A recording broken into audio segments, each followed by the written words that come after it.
بسم اللہ الرحمن الرحیم۔ مومنین، امید ہے آپ خیریت سے ہوں گے۔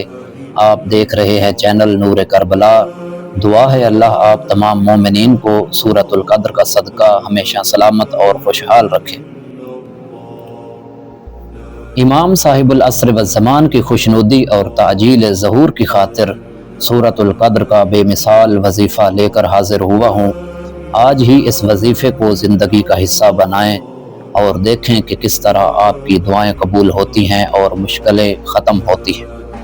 سورہ قدر 5 آیات، 30 کلمات اور 114 حروف پر مشتمل ہے۔ دوستو، سورہ قدر صرف ایک سورہ نہیں، یہ رحمت کا دروازہ ہے، یہ مغفرت کی کنجی اور تقدیر بدلنے کا راز ہے۔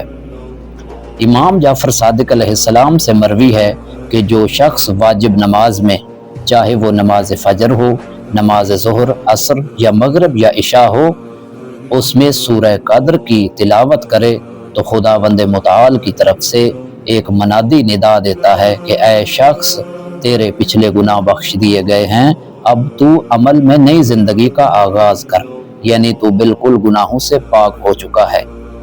دوسرے مقام پر امام جعفر صادق علیہ السلام فرماتے ہیں، جب کوئی شخص سورہ قدر پڑھے تو اللہ تعالیٰ اس کے لیے 1000 فرشتے بھیجتا ہے جو اس کے لیے دعا و استغفار کرتے ہیں اور اس انسان کے گناہ بخش دیے جاتے ہیں۔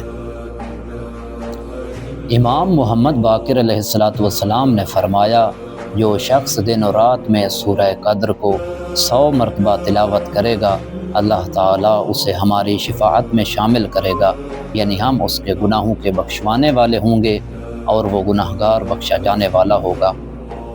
جب اتنا ثواب ہے تو آئیں مل کر ایک مرتبہ تلاوت کرتے ہیں۔